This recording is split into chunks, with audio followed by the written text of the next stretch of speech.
It's like, I mean, you never know. Huh.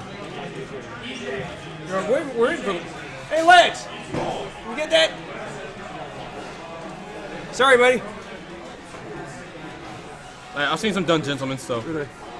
But yeah, we went. Let me guess. You tried the wall jump. Gabe actually tried to wall jump his got bail somebody, in several instances, and it didn't quite work out.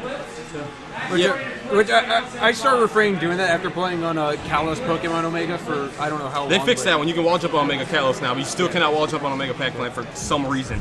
Right. But yeah, we'll get into the double story later. We got Knights and Creatious playing against each other. So we got Rosalina, probably the defensive fortress of the game. Can't really bull rush her down. Luma has weird, I don't want to say priority, but I can't really think of a better word. It most of the time it's going to cancel, more often than not, it'll cancel your attacks and it'll just go right through. Yeah, Luma's attacks are actually read as an item. Okay. So whenever attacks try to clash with it, they'll bop right off and put you in a semi-stunned state, so to speak. Making it hard to just hit Rosalina. But and Craig knows this character really well. He understands that property up and down. Yeah, neither of these two players strangers to the tournament scene. Knights come in once in a while to make a splash. Definitely no slouch. I believe in Texas he went to PAX and had a close set with Vinny, so definitely knows what he's doing. So that throw right there, that's probably what you're going to see Knights do a lot of. Palutena, if you don't DI properly, you can get a lot out of down throw, but Creatious seems to know what to do. I don't expect to see many follow-ups, except outside of general landing mix-ups. Yeah, the good up smash read by Creatious. I imagine this will be tough for Palutena just because of how easily Rosa can keep her out, especially with how limited Palutena's approach options are. Yeah, outside of forward air and I guess back air, Palutena's approach options, they are pretty high commitment, so not really sure what Knights can do outside of maybe run a power shield like that, but it's pretty hard to do that consistently. A good teleport right there, avoid the edge guard.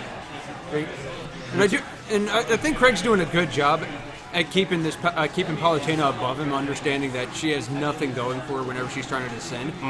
Like most of the cast. Yeah, I would like to see him see Knights execute maybe a teleport or two to make it back to ground, but probably be worth the risk as opposed to getting juggled to death as we just saw. Yeah, exactly. So game one, quick solid 2-stock. See what Knights has in his bag of tricks. I know he has multiple characters. I don't know if he'd switch off. I don't think he plays anyone with a super favorable matchup against Rosalina, but let's see what he does.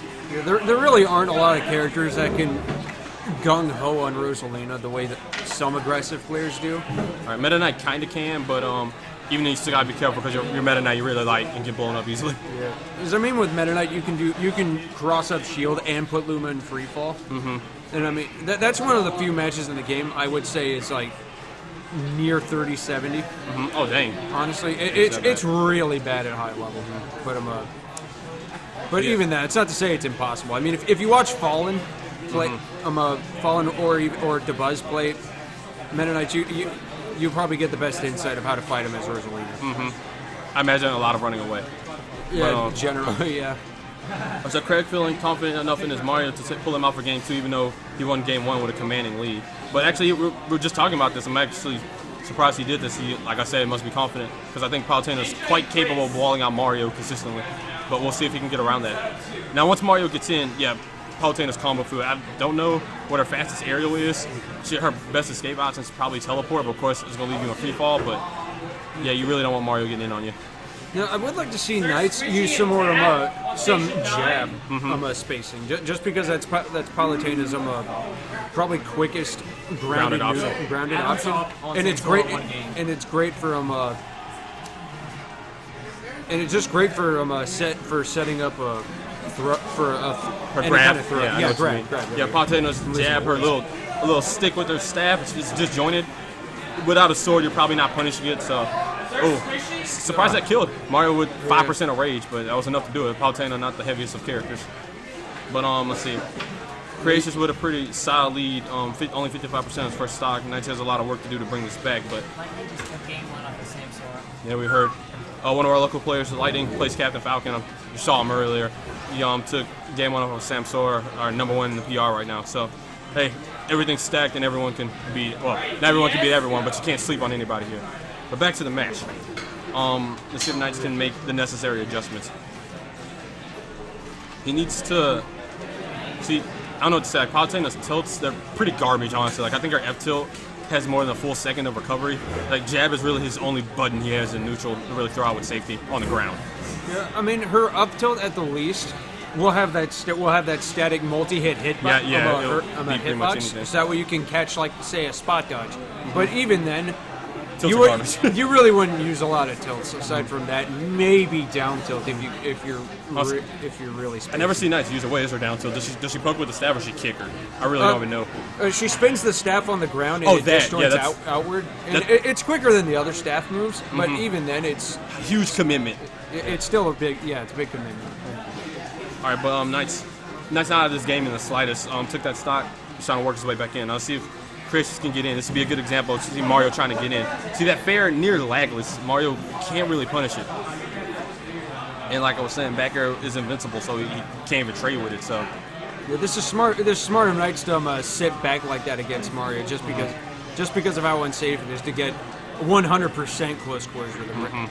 I do like that he's making the adjustment to space out his aerials and punish accordingly. Hard for Mario has a somewhat, I won't say blind spot because of his up B, but diagonally in front of him, right above his head, he can't put out a meaty hitbox very quickly. So it's a good zone to wall him out, and Palutena's back there is a perfect move to do so.